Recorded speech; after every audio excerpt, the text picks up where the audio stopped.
So hello welcome back to our channel myself Riya Dwivedi and सभी का स्वागत है स्प्राउट एरा में। आज हम एक नई सीरीज स्टार्ट करने वाले हैं क्लास सिक्स एनसीईआरटी हिस्ट्री। जो बच्चे क्लास सिक्स में हैं उनके लिए तो ये हेल्पफुल होगी ही, लेकिन जो बच्चे यूपीएससी या पीसीएस की तैयारी कर रहे हैं उनके लिए भी ये जनरल स्टडीज़ का पार्ट है। और दे एक्चुअली नो कि एनसीईआरटी जो है बेस फॉर्म करने के लिए कितनी ज़्यादा ज़रूरी है। इफ़ यू आर बिगिनर, देखिए हमें क्या लगता है जब हम सिक्स में हैं तो ये चीज़ बहुत आसान है, और जैसे जैसे आप बड़े हो जाते हो तो आसान चीज़ और आसान नहीं होती, बट वो हमारे लिए थोड़ी डिफ़िकल्ट हो जाती है बिकॉज इतना पुराना मेमोराइज रखना it something difficult thing. NCERT base आपका पक्का हो जाएगा इन सीरीज के थ्रू। हम हिंदी इंग्लिश दोनों ही लैंग्वेजेस में हर चैप्टर को कवर करेंगे। सबसे पहले आज की हमारी वीडियो है इंग्लिश लैंग्वेज में क्लास सिक्स एनसीईआरटी का chapter number 1, which is introduction what where how and when. Start करते हैं इस चैप्टर को रशीदा के क्वेश्चन से। रशीदा जो है न्यूज़पेपर रीड कर रही थी और तभी उसकी आइज जो है एक हेडलाइन पर पड़ी, एक छोटी सी हेडलाइन पर पड़ी। उसमें लिखा था 100 ईयर्स एगो, यानी कि 100 साल पुराना। तो उसने ये सोचा कि कैसे पता चलता है कि इतने साल पहले क्या हुआ था। ठीक है, ये चीज़ कैसे पता चलती है। अब हम देखते हैं फाइंडिंग आउट व्हाट हैपेंड, क्या हुआ था कब, यानी कि कल क्या हुआ था। ठीक है, लास्ट ईयर क्या हुआ। अब देखिए ये क्या कहना चाह रहा है। जैसे कल की अगर हम बात करें तो आप रेडियो सुन सकते थे, टेलीविजन देख सकते थे, न्यूज़पेपर रीड कर रहे थे। लास्ट ईयर आज समबडी हु रिमेंबर्स, कि लास्ट ईयर क्या हुआ। ये पूछो किसको याद रहता है। देखिए कल हम क्या कर रहे थे वो हमें याद रह जाता है कि कल हमने ये किया, हमने रेडियो सुना, हमने टेलीविजन देखा, हमने न्यूज़पेपर देखा। लास्ट ईयर फिर भी आप किसी से पूछ सकते हैं कि भाई किसको याद है कि लास्ट ईयर क्या हुआ था या आप क्या कर रहे थे। लेकिन जो इतने समय, लंबे समय, पुराने समय में हुआ है उसके बारे में पता लगाना कैसे किया जा सकता है, मतलब उतने पुराने समय के बारे में पता लगाना और क्यों ज़रूरी है ये भी हम जानने की कोशिश करेंगे। सपोज आज के समय पे आप लाइट देखते हैं, आपके रूम में लाइट जल रही है, आप पढ़ पाते हैं। रात रात के समय में भी, अंधेरे में भी आप पढ़ पाते हैं। क्या ये लाइट्स आज से हजारों साल पहले एग्जिस्ट करती थी? क्या आपके माइंड में एक क्वेश्चन आता है कि जब लाइट नहीं थी तो लोग कैसे एग्जिस्ट करते होंगे, किस तरीके से अपनी एक्टिविटीज को फुलफिल कर पाते होंगे। रात के समय पर जब कुछ दिखाई नहीं देता था तो what was the source of light. तो ये सारी चीजें जो है जो स्पेशली जो बच्चे ईगरनेस होती है जिनमें, उनके माइंड में ऐसे क्वेश्चंस आते ही रहते हैं। अब हम ये पढ़ लेते हैं कि पास्ट के बारे में हम क्या क्या जान सकते हैं। तो ऐसी बहुत सारी चीज़ें हैं जो हम पास्ट के बारे में पता लगा सकते हैं, जैसे कि लोग क्या खाते थे, किस तरीके के कपड़े वो लोग पहनते थे, किस तरीके के हाउसेस में वो रहते थे। साथ ही हम ये भी पता लगा सकते हैं कि हंटर्स की कैसी लाइफ थी, या हर्डर्स जो उस समय पर थे उनकी कैसी कैसी लाइफ थी, या जो भी लोग जैसे कि रूलर्स, मर्चेंट, प्रिस्ट, ये सब लोग जो उस समय पर एग्जिस्ट करते थे उनकी लाइफ किस तरीके की होती होगी, वो किस तरीके की जीवन यापन करते थे। ऑल्सो हम ये भी पता लगा सकते हैं कि बच्चे जो थे उस समय के वो किस प्रकार के गेम खेलते थे, कौन सी स्टोरीज वो सुनते थे, किस तरीके के नाटक वो देखा करते थे, कौन से गाने वो सुना करते थे। तो ये सब चीजें हम पास्ट के बारे में पता लगा सकते हैं। लेकिन कैसे लगा सकते हैं ये भी तो एक क्वेश्चन है। अब पहले उस पर जाने से पहले हम एक चीज देख लेते हैं कि लोग रहते कहाँ थे, where did the people live. सबसे पहले मैप वन यहाँ पर दिया हुआ है, देख लीजिए। यहाँ पे रिवर नर्मदा आपको देखनी है, तो ये रिवर दिखी होगी आपको, ये है रिवर नर्मदा। ठीक है, ये ओके। तो इसके बारे में क्या लिखा हुआ है कि जो रिवर नर्मदा है ये एक ऐसा एरिया था जो आज से 1000 years एगो यहाँ पर कुछ अर्लीस्ट लोगों ने यहाँ पर रहना स्टार्ट किया। वो लोग क्या थे, गैदरर्स थे, जंगलों से फूड जो है इकट्ठा करते थे। गैदर करना मतलब इकट्ठा करना, ठीक है, और फिर उसी से अपना लाइवलीहुड चलाते थे। वो जानते थे कि प्लांट्स की क्या वैल्यू है, प्लांट्स की क्या वेल्थ है, यानी कि जो वेल्थ ऑफ प्लांट्स है कि भाई जंगल में आपको लकड़ियां भी मिल रही है, फ्रूट्स भी मिल रहे हैं, सारी चीजें मिल रही है, तो प्लांट्स की क्या वैल्यू होती है आसपास की चीजों की, उनको ये चीज बहुत अच्छे से पता थी। ऑल्सो वो लोग हंटिंग भी करते थे एनिमल्स की। ठीक है, एनिमल्स को भी हंट किया करते थे। अब आप यहाँ पे सुलेमान और किरतार हिल्स देखिए। ये देखिए आप, ये रही सुलेमान और ये रही किरतार हिल्स। ठीक है, ये ऐसे एरिया थे नॉर्थ वेस्ट के जहाँ पर शुरुआत में क्रॉप्स ग्रो करना स्टार्ट किया गया।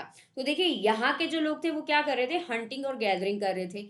इन एरियाज में शुरुआत में क्रॉप्स उगाई गई। तो ये भी आपको ध्यान रखना है, माइंड में बिठा के रखना है कि कौन से ऐसे एरियाज थे जहाँ पे शुरुआत में क्रॉप्स उगाई गई, और क्रॉप्स कौन सी थी उस समय पर जो उगाई गई, वीट एंड बार्ले। तो ये भी आपको याद रखना है कि वीट एंड बार्ले ऐसे क्रॉप्स थी जो उस समय पर शुरुआत में उगानी, यानी कि आज से 8,000 साल पहले इनको उगाया गया। तो इस जगह पे ऐसे हमें एविडेंसेस, ऐसे साक्ष्य जो है हमें मिले हैं। देन लोगों ने जो है एनिमल्स को रेयर करना, यानी कि लोगों ने एनिमल्स को पालना, पशुपालन करना भी स्टार्ट कर दिया था। वो लोग शीप, गॉट, कैटल इन सबको पालते थे, रेयर करते थे, विलेजेस में रहने लगे थे। ठीक है, अब यहाँ पर आप गैरो हिल्स या गारो हिल्स को देखेंगे इस तरह नॉर्थ ईस्ट की साइड में। ठीक है, या विंध्यास को देखेंगे आप, ये रही विंध्यास नर्मदा के ऊपर। तो ये कुछ ऐसे एरियाज थे जहां पर आपको शुरुआत में एग्रीकल्चर डेवलप्ड होता दिखाई देगा। ठीक है, ऐसे एरियाज जहां पर शुरुआत में राइस उगाया गया वो था विंध्यास के नॉर्थ का इलाका। इन जगहों पर शुरुआत में राइस ग्रो किया गया।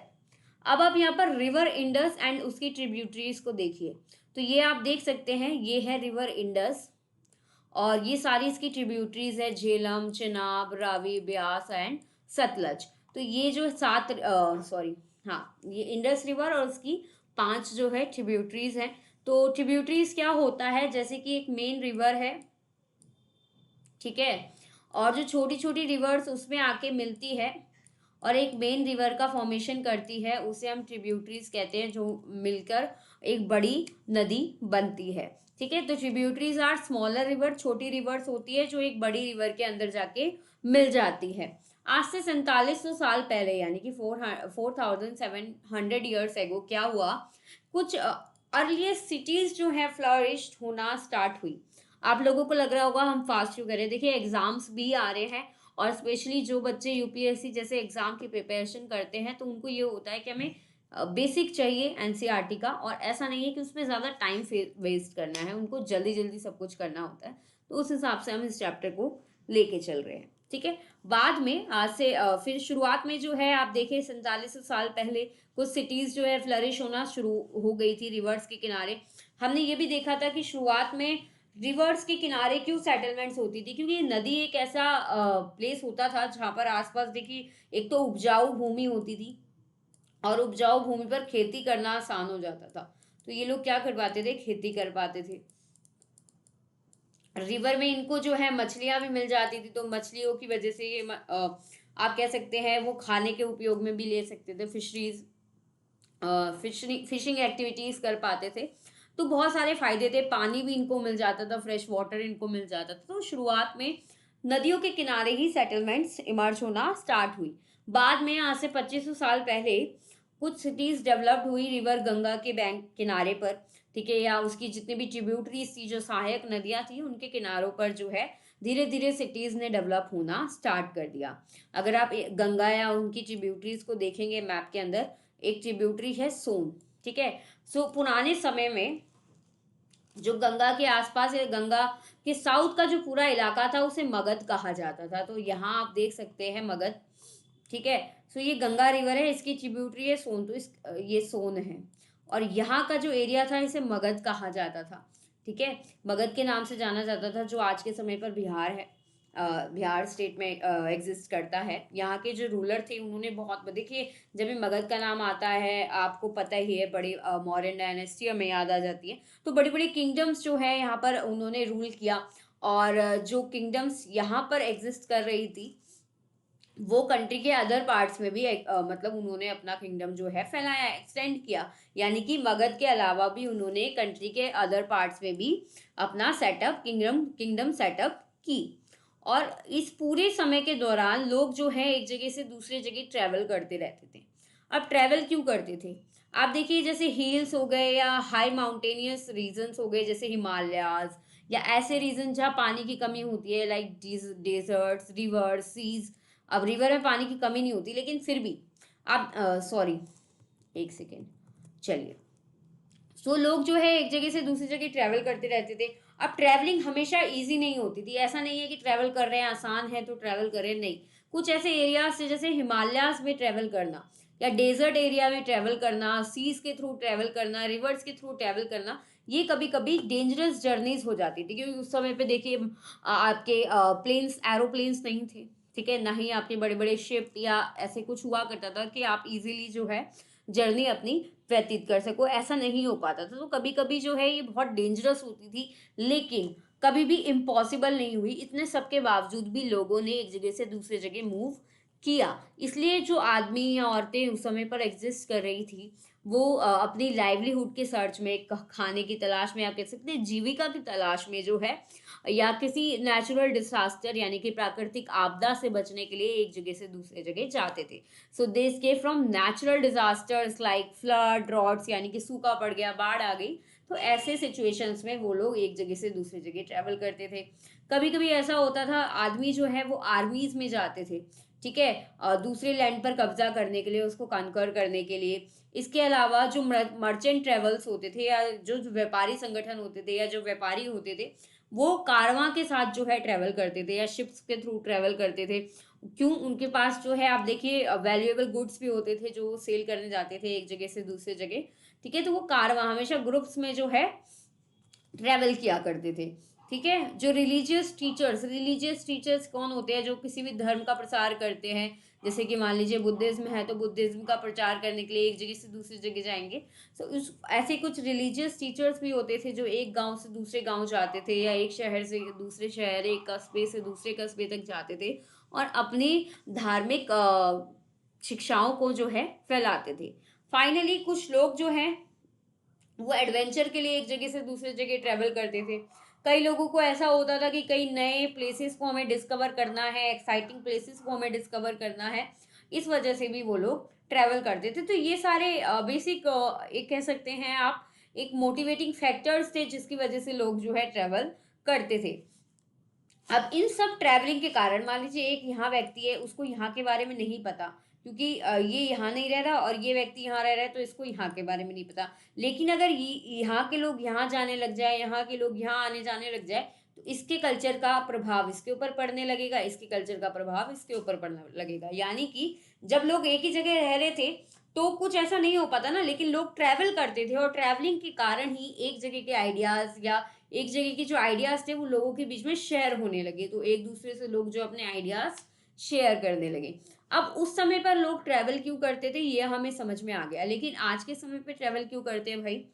सो देखिए, हिल्स, माउंटेन्स या सीज जो है, इनसे एक नेचुरल फ्रंटियर बनता है हमारे इंडियन सब कॉन्टिनेंट का। हालांकि इन सब चीज़ों को क्रॉस कर पाना बहुत डिफिकल्ट होता है, और जो वो ऐसा करना चाहते हैं या ऐसा करते भी हैं, अलग अलग आप देखिए सब कॉन्टिनेंट से लोग यहाँ पर आए, यहाँ पर रहने भी लग गए, और लोगों के ये जो मूवमेंट्स थे एक जगह से दूसरी जगह जाने के, इससे कल्चरल ट्रेडिशंस में जो है प्रभाव देखने को मिला। यानी कि एक जगह का व्यक्ति दूसरी जगह जाया, मान लीजिए आपको पता है चाय हमारे यहाँ का नहीं है, ठीक है, सपोज कोई चाइनीज इंडिया आया या जापानीज इंडिया आया, कोई अपना जो है वहाँ की कोई चीज़ है, सपोज आपके घर में कोई मेहमान रहने के लिए आ गया एक दिन के लिए, ठीक है, वो बाहर के देश से आया है, ये बड़ा टेढ़ा मुंह बनाने वाला मेहमान है, ये आपके घर रहने आया, तो आपने इसको कुछ पिलाया सुबह खाने में, या आपने नाश्ता दिया, तो इसने कहा अरे अरे ये आपने क्या बनाया, आप बताओगे? ये हमने ऐसे बनाया, इसको ऐसे बनाया जाता है। तो वो आपका कुछ नया सीखा, बदले में उसने आपको बताया कि भाई हमारे यहाँ तो ना इस तरीके की एक डिश बनती है ब्रेकफास्ट में, ज़्यादातर लोग ना वही खाते हैं, तो वो बताएगा किस तरीके से बनाई जाती है, तो आप भी कुछ नया सीख जाओगे। तो इसमें क्या हुआ, कल्चरल ट्रेडिशंस में भी फर्क आने लगता है। आप उसका पहनावा देखोगे, थोड़ा थोड़ा देख के जो है आपके ऊपर इन्फ्लुएंस होएगा, आपका पहनावा देख के उसके ऊपर इन्फ्लुएंस आएगा। तो इस तरीके की चीज़ें होती गई। लोगों ने जो है नए नए तरीके ढूंढे, पत्थरों पे कार्विंग करने के, या म्यूजिक कंपोज करने के, कुकिंग करने के, और जैसे जैसे समय बीतता गया चीज़ों में बदलाव आता गया और आता ही गया, और अब तक आ रहा है, ठीक है।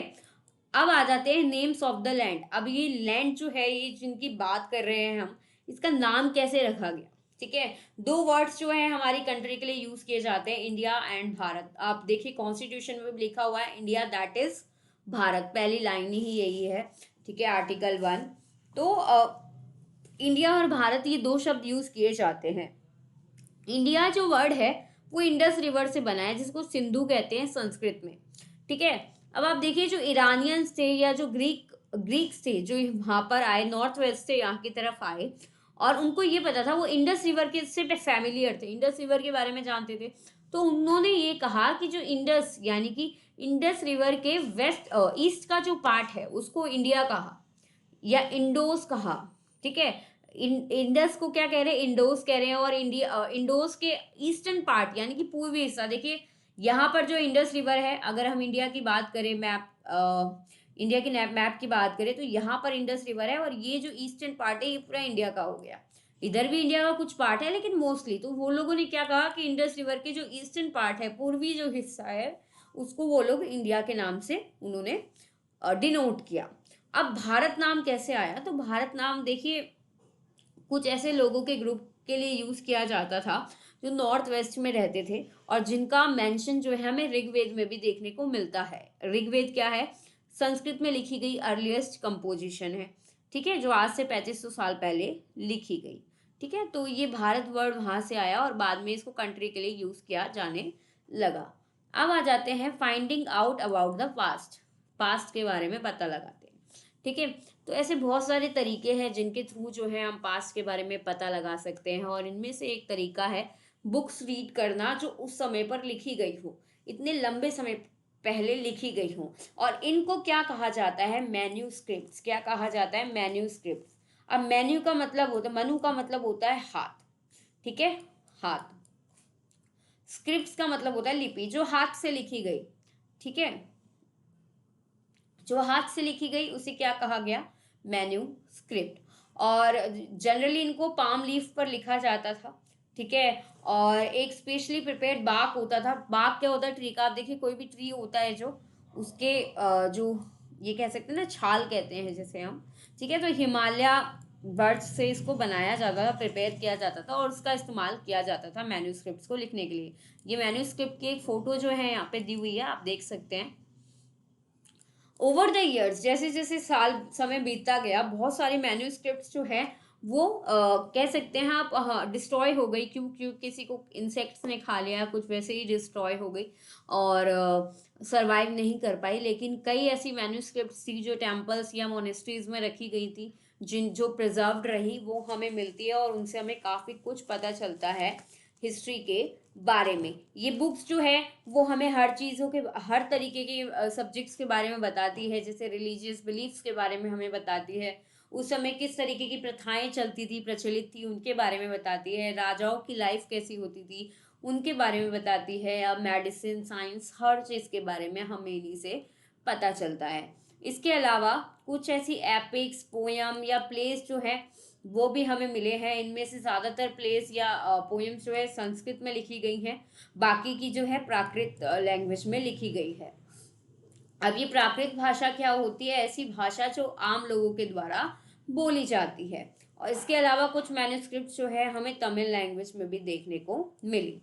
इसके आगे हम देखते हैं कि मैन्युस्क्रिप्ट्स के अलावा हमें एक और चीज़ मिलती है जिन्हें हम कहते हैं इंस्क्रिप्शन। अब मैन्युस्क्रिप्ट्स आपको पता है पाम लीव्स पर लिखी जाती थी, हाथों से लिखी जाती थी। ठीक है, लेकिन ये जो इंस्क्रिप्शंस होती है ये हार्ड सरफेस पर क्रेविंग कह रही हूँ, कार्विंग करके लिखी जाती थी। ठीक है, इंस्क्रिप्शंस को हार्ड सरफेसेस पर लिखा जाता था, किसी जैसे पत्थर या मेटल पर जो है लिखा जाता था। कभी कभी क्या होता था, राजा जो है अपने ऑर्डर्स को, जो भी वो ऑर्डर देते थे, आदेश जारी करते थे, उनको इंस्क्राइब करा देते थे ताकि लोग उसे देख सके, उसको पढ़ सके और उसका पालन कर सके। इसके अलावा बहुत सारे तरीके की इंस्क्रिप्शन हमें मिली हैं जहाँ पर आदमी या औरतें जो थी, जिसमें राजा रानियां भी आते हैं, उन्होंने क्या क्या किया अपने जीवन काल में उसको भी लिखवाया गया था। फॉर एग्जाम्पल, राजा जो है इन रिकॉर्ड्स को इसलिए रखते थे ताकि जो भी लड़ाइयाँ वो जीतते थे, जो भी विक्ट्रीज उनको हासिल होती थी, उनके बारे में रिकॉर्ड करवा सके। तो ये देखिए एक स्टोन है, इसके ऊपर इंस्क्रिप्शंस लिखी हुई आपको दिखाई दे रही होंगी। ठीक है, इसके अलावा बहुत सारी ऐसी चीज़ें हैं जिसके बारे में हमें पता चलता है, या पास्ट का पता लगाने के लिए इन चीज़ों का हम इस्तेमाल कर सकते हैं। जो लोग ऐसी पास्ट की चीज़ों की या ऑब्जेक्ट्स की स्टडी करते हैं उन्हें हम आर्कियोलॉजिस्ट कहते हैं। ये बेसिक सा क्वेश्चन है, आपको पता होना चाहिए। वो लोग क्या करते हैं, जो पुरानी बिल्डिंग्स या उनके जो मलबा है, उनका स्टोन ब्रिक्स, इन सब की स्टडी करते हैं। उस समय की पेंटिंग्स, स्कल्पचर्स, इन सब की स्टडी करते हैं। साथ ही एक्सप्लोर करते हैं बीनीथ द अर्थ, वो लोग डिगिंग करके जो है टूल्स, वेपन, पॉट्स ये सब फाइंड आउट करते हैं। ठीक है, तो ऐसे ऑब्जेक्ट्स मिले हैं जो नॉन पेरिशेबल थे, जो पेरिश नहीं हुए या जो है खराब नहीं हुए, वो तो हमें एज इट इज फॉर्म में भी मिल जाते हैं। ठीक है, और कई ऐसी चीजें थी जो ओवर द टाइम डिकेड हो गई, तो वो चीजें हमें फाइंड आउट करने में थोड़ी डिफिकल्टी होती है। अब ये देखिए, आपको एक पॉट जो ओल्ड सिटी से मिला है, इस तरीके के पॉट्स का इस्तेमाल किया जाता था। इसके अलावा देखिए कॉइन्स आपको यहाँ पे दिए हुए हैं, जो कि आज से 2500 साल पहले यूज किए जाते थे। अब आ जाते हैं आर्कियोलॉजिस्ट जो है वो बोन्स को देखते हैं, जैसे कि एनिमल या बर्ड्स, फिशेस की जो बोन्स मिलती है उनको स्टडी करने की कोशिश करते हैं, और उन्होंने ये पता लगाया, उससे ये पता लगाते हैं कि लोग उस समय पर क्या खाते थे। ठीक है, प्लांट्स के जो रिमेन्स हमें मिले हैं, जो कि जले आई मीन चैड फॉर्म में भी मिले हैं हमें, जो ये बताते हैं कि लोग जो है उस समय पर भी फूड जो है, आप कह सकते हैं कि ग्रेन्स जो है पकाकर खाने लगे थे। ठीक है, तो ये सब चीज़ें हमें पता चलती है, जैसे कि आप यहाँ देखिए कि प्लांट्स रिमेन्स जो है बहुत रेयरली मिले हैं, और कई जगह जो है हमें ग्रेन्स या वुड्स के पीसेस मिले हैं जले हुए। ठीक है, तो जले हुए फॉर्म में हमें ये सब चीज़ें मिली हैं। हिस्टोरियंस, जिन्हें हम स्कॉलर्स कहते हैं, विद्वान कहते हैं, जो पास्ट के बारे में स्टडी करते हैं, वो किसी ना किसी स्रोत का इस्तेमाल करते हैं, सोर्स का इस्तेमाल करते हैं रेफर करने के लिए किसी भी इंफॉर्मेशन को, जो भी मैन्युस्क्रिप्ट्स या इंस्क्रिप्शंस में मिलती है। एक बार जब ये सोर्स उनको मिल जाता है, ये स्रोत उनको प्राप्त हो जाता है, तब वो क्या करते हैं, उससे रिलेटेड पास्ट की लर्निंग्स, यानी कि आप कह सकते हैं उससे रिलेटेड पास्ट की बातें जानने की कोशिश करते हैं। उनके लिए ये चीज़ जो है एक एडवेंचर की तरह होती है, और वो पूरे की पूरी हिस्ट्री को रिकंस्ट्रक्ट करते हैं बिट बाय बिट। ठीक है, एक एक करके सारी चीज़ें रिकंस्ट्रक्ट करने की कोशिश करते हैं कि भाई ऐसा हुआ होगा, ये चीज़ होगी, इस तरीके से। इसलिए हिस्टोरियंस या आर्कियोलॉजिस्ट जो है, इन्हें डिटेक्टिव्स कहा जाता है, क्योंकि ये सारी चीज़ें, जैसे डिटेक्टिव का काम होता है ना सारे क्लूज ढूंढना, इस तरीके से ये लोग पास्ट के बारे में क्लूज ढूंढते हैं। ठीक है, अब एक क्वेश्चन अराइज होता है कि हमारा एक पास्ट है या मैनी, एक है या एक से ज्यादा है। तो आप देखिए इस बुक का नाम भी आप पढ़ेंगे तो पास्ट प्लूरल फॉर्म में इसको यूज किया गया है। ऐसा इसलिए है क्योंकि सपोज एक पास्ट कैसे हो सकता है, मान लीजिए एक राजा था, ठीक है, और एक गरीब व्यक्ति था, आम व्यक्ति। ठीक है, तो एक राजा था, एक गरीब व्यक्ति था। अब इसकी जनरेशन जो नीचे नीचे जाएंगी, उनका पास्ट बिल्कुल अलग होगा, वो अलग चीज़ों का अनुभव करेंगे। इसकी जनरेशन जो नीचे नीचे जाएगी, वो अलग चीज़ों का अनुभव करेंगे। ठीक है, तो सबके अलग अलग तरीके के पास्ट होंगे, एक जैसे नहीं। ठीक है, सो इस बुक का नाम भी अगर आप देखें तो प्लूरल फॉर्म में यूज़ किया गया है। इसका मतलब ये है कि जैसे कि मान लीजिए हम फार्मर्स की लाइफ की बात करें, तो उनकी लाइफ बिल्कुल अलग होगी उस समय पर। ठीक है, या राजाओं की लाइफ बिल्कुल अलग होगी, तो किसी का एक जैसा पास्ट कैसे हो सकता है। ठीक है, सबके डिफरेंट डिफरेंट पास्ट होते हैं। ओके, आज के समय में देखिए सब अलग अलग प्रथाएं मतलब प्रथाओं का प्रयोग करते हैं, अलग अलग कस्टम्स प्रैक्टिसेस का प्रयोग किया जाता है इंडिया के अलग अलग पार्ट में। ठीक है, कोई किसी तरीके के रीति रिवाज फॉलो करता है, जैसे शादियों की आप बात करें, किसी के घर में शादी में ये रीति रिवाज हो रहे हैं, किसी के घर में ये हो रहे हैं, तो अलग अलग तरीके की कस्टम्स जो है आज के समय पे भी चलते हैं। उदाहरण के तौर पे अगर हम देखें, आज के समय पे ज़्यादातर लोग जो अंडमान आइलैंड्स में रह रहे हैं, उनको फूड जो है वो फिशिंग के थ्रू मिलता है या हंटिंग के थ्रू मिलता है आज के समय पे भी। उसके विपरीत अगर हम देखें, जो शहरों में लोग रहते हैं वो अलग अलग चीज़ों पर डिपेंडेंट है फूड की सप्लाई के लिए। तो ये डिफरेंस जो है हमें आज भी देखने को मिलता है, तो पुराने समय में तो ऑब्वियसली एग्जिस्ट करता ही होगा। इसके अलावा एक और डिफरेंस है, जैसे कि हम राजाओं की लड़ाइयों या उनकी जीतों के बारे में जो है मैन्युस्क्रिप्ट इंस्क्रिप्शन से पता लगा सकते हैं, लेकिन जो ऑर्डिनरी पीपल थे या आम जनता थी, जो कि हंटर या हंटिंग करती थी या फिशिंग करती थी, तो उनके बारे में कोई रिकॉर्ड नहीं है। राजा तो अपने बारे में लिखवा लेते थे, इंस्क्रिप्शन तैयार करवाते थे, लेकिन आम जनता के बारे में एज सच इंफॉर्मेशन हमें नहीं मिल पाती। हालांकि आर्कियोलॉजी जो है हमें काफ़ी कुछ जानने में हेल्प करती है, लेकिन कई ऐसी चीज़ें हैं जो अभी भी अननोन है, हमारे लिए अनजान बनी हुई हैं। अब आ जाते हैं ये जो डेट्स का इस्तेमाल किया जाता है इनका क्या मतलब होता है। अगर आपसे कोई पूछे डेट के बारे में तो आप बता देंगे कौन सा डे मंथ ईयर या 2000 या समथिंग कुछ भी आप बता देंगे। तो ये हमें पता है कि हमें ये डेट आज के समय पे पता है, लेकिन इसको असाइन कैसे किया गया। तो असाइन कैसे करते हैं, जैसे जीसस क्राइस्ट का जो बर्थ है उसको हम एक सेंटर मान लेते हैं।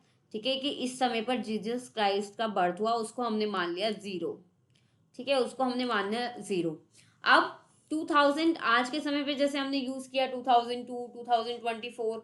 ठीक है, तो इसका मतलब है जीसस क्राइस्ट के बर्थ के 2024 ईयर्स आफ्टर। ठीक है, सो ये जो अभी समय चल रहा है ये जीसस क्राइस्ट के बर्थ के बाद का समय है, आफ्टर जीसस क्राइस्ट। उसके बाद जो पहले का समय है वो माइनस में चलता है, जैसे माइनस में इन द सेंस 0 है तो फिर यहाँ पूरा पीछे चलेगा। ऐसा नहीं है, इससे पीछे जब आप जाओगे तो ऐसा नहीं होगा कि 300 के बाद में 400 आएगा, नहीं, आप उल्टा जा रहे हो ना। तो 400 के बाद में 300 आएगा। तो ये जितनी भी डेट्स जो कि क्राइस्ट के बर्थ के पहले की होती है उन्हें हम बिफोर क्राइस्ट या बीसी डिनोट करते हैं। जैसे कि 100 बीसी में ये हुआ, 115 बीसी में वो हुआ। तो इस तरीके से हम इस्तेमाल करते हैं इन डेट्स का। और 2000 जो है हमारा स्टार्टिंग पॉइंट हमने माना है। ठीक है, प्रेजेंटली। चलिए, तो चैप्टर आपका ये फिनिश हो गया है। आई होप आपको समझ में आया होगा। ठीक है, और ये देखिए कुछ मैच द फॉलोइंग दिए हुए हैं यहाँ पे, क्विक रिवीजन आपका हो जाएगा। जैसे कि नर्मदा वैली के बारे में हमने देखा था कि ये ऐसी जगह थी जहाँ पर शुरुआत में लोगों ने जो है फर्स्ट सिटीज जो है यहाँ पर डेवलप हुई। फिर हमने मगध के बारे में देखा था। ठीक है, हमने इंडस और उसकी ट्रिब्यूटरीज के बारे में देखा था। हमने गंगा वैली देखा था। ठीक है, गंगा वैली जो है ऐसी जगह थी जहाँ पर आज से 2500 साल पहले कुछ सिटीज जो है डेवलप होना शुरू हो गई थी। ठीक है, गारो हिल्स में हमने जो है क्या देखा, ओ सॉरी, मगध जो है गलत मिला दिया हमने, हाँ मगध जो है फर्स्ट बड़ी किंगडम थी। ठीक है, उसके अलावा गंगा वैली में जो है सिटीज़ डेवलप हुई, ये बिल्कुल सही था। इंडस और उसकी ट्रिब्यूटरीज जो है हंटिंग और गैदरिंग के बारे में हमने पढ़ा। गारो हिल्स में हमने अर्ली एग्रीकल्चर्स के साइन देखे। इस तरीके की कुछ चीज़ें हमने पढ़ी यहाँ पे, वही दिया हुआ है। ये चैप्टर आपका फिनिश हो गया। आई होप आपको ये चैप्टर समझ में आया होगा। इस वीडियो को जो है यही हम एंड करें। इस चैप्टर का सेम हिंदी वर्जन भी हम लेके आएंगे और मिलेंगे इसके नेक्स्ट चैप्टर के साथ। तब तक के लिए all of you have a great day और नाइट, जब भी आप इसे देखें इस वीडियो को। और प्लीज़ शेयर कर दें अगर आपको अच्छी लगे तो। Bye bye, all the best.